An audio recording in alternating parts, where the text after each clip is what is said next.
CST, Ciencia, Salud y Tecnología. Bienvenidos a Ciencia, Salud y Tecnología, un espacio creado especialmente para ustedes, los curiosos. Saludamos especialmente a todos los televidentes hispanos que nos ven alrededor del planeta, pero también a los cibernautas que nos ven a través de la gran red. Aquí están nuestros titulares de hoy. Hoy en CST, la comunidad científica aún debate la existencia de una clase de rayos poco frecuentes conocidos como los rayos globulares. Además, los rayos globulares han sido vistos por miles de personas a través de la historia y generalmente han sido asociados a fenómenos sobrenaturales.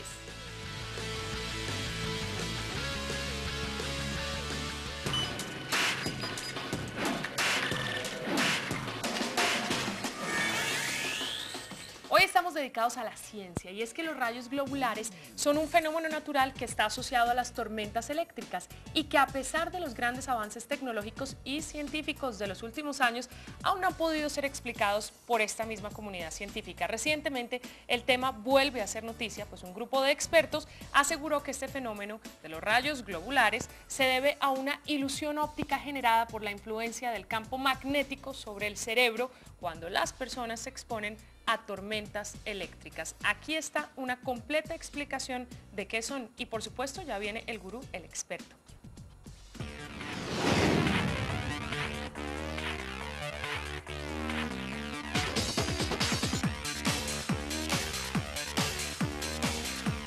Dentro de la naturaleza existen manifestaciones como huracanes, terremotos y volcanes que de alguna manera han sido estudiados, analizados y explicados, pero existen otros que aún la comunidad científica no ha podido explicar, como es el caso de los rayos globulares, un fenómeno natural relacionado con las tormentas eléctricas y que hasta ahora son un completo misterio para la ciencia. El rayo globular también es conocido como centella, rayo en bola o esfera luminosa, que puede tomar varias formas como el de una esfera, un bastón o una lágrima, que a diferencia de la breve descarga del rayo común, es persistente y puede moverse lenta o rápidamente. Además, en ocasiones, viene acompañado de un ruido parecido a un silbido o a un crepitar de agua hirviendo.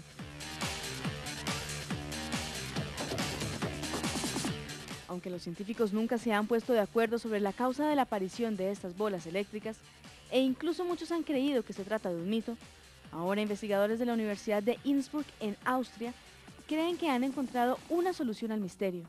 Según estos investigadores, como este fenómeno sucede durante las tormentas eléctricas, la centella que se genera es realmente una alucinación inducida por la estimulación magnética del córtex visual del cerebro o de la retina del ojo. En experimentos anteriores, científicos expusieron a voluntarios a unos cambios bruscos y rápidos del campo magnético utilizando una máquina llamada estimulador transcraneal magnetic. Los campos magnéticos de la máquina eran lo suficientemente poderosos para inducir corrientes eléctricas en las células del cerebro humano sin hacerle daño. Cuando el campo magnético se dirigió al córtex visual del cerebro, los sujetos vieron discos luminosos y líneas. Este resultado llevó a los científicos a argumentar que los globos oculares podrían tener el mismo efecto en las personas, lo que deduciría que la mitad de los casos de rayos globulares son trucos de la mente, inducidos por el magnetismo.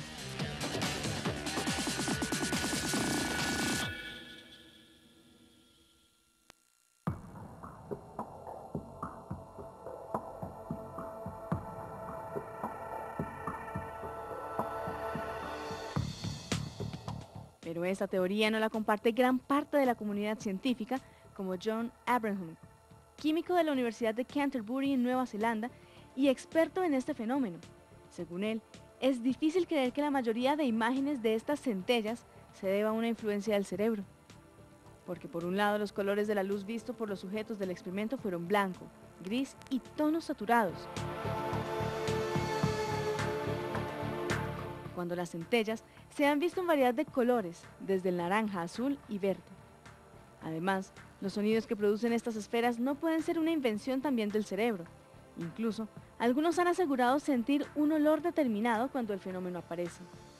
A pesar de que muchos investigadores han conseguido recrear episodios similares de rayos globulares dentro del laboratorio, aún este fenómeno sigue siendo un enigma de la naturaleza difícil de explicar.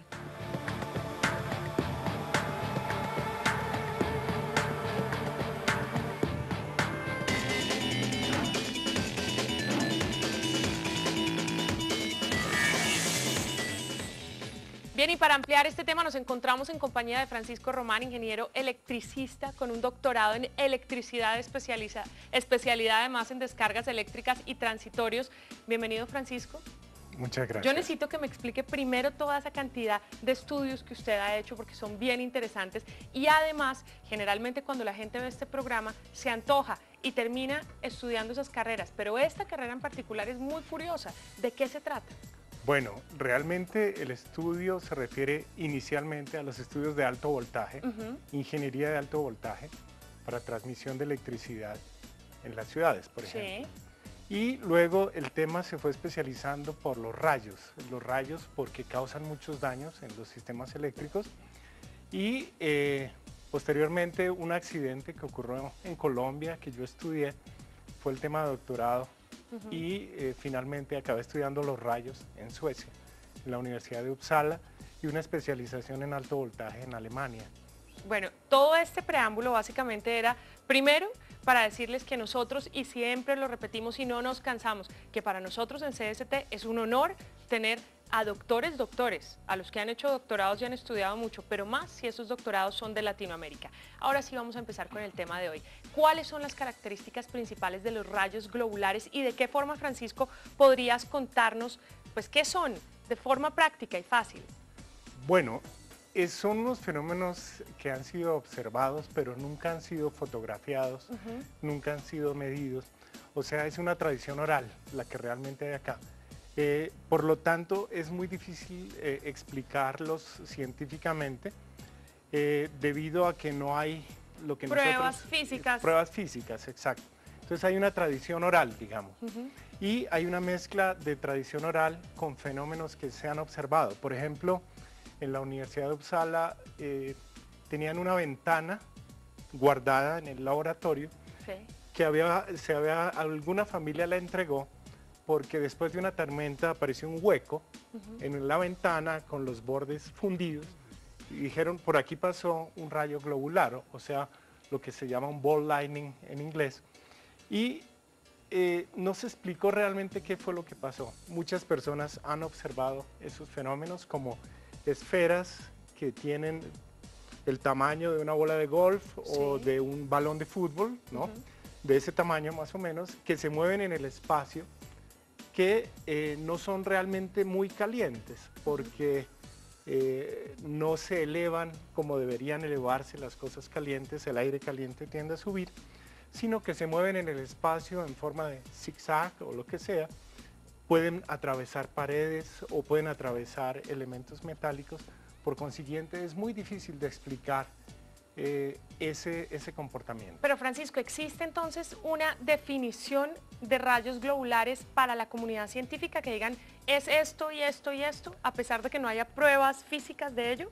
Sí. ¿O ni siquiera se describen? ¿También es tradición oral? No, sí se describen, hay una serie de estudios estadísticos de las entrevistas que se han hecho a personas. Se han clasificado esos rayos y se ha tratado de ver cuáles son las posibles causas por las cuales se presentan. Entonces, para explicar esto, hay varias teorías, que hay fuentes de energía internas o externas que generan esto, pero también hay una parte que proponía el profesor Berger, que estuvo estudiando 30 años rayos en Suiza, en una montaña se subió a medir rayos y nunca vio un rayo globular, nunca vio lo que se llama una centella, que describen los campesinos como la centella. Para los científicos es como para nosotros, la gente común y corriente, ver casi que un alien, básicamente. No los han visto todavía. Imagínense observar 30 años de su vida y nunca ver uno de ellos. Exactamente, entonces él dice, y generó una teoría al respecto, que es que posiblemente sea un efecto óptico, una ilusión óptica, un efecto del cerebro sometido a altos campos eléctricos o magnéticos, porque cuando uno recibe altos campos eléctricos o magnéticos circulan corrientes similares a las que se producen en el cerebro cuando uno habla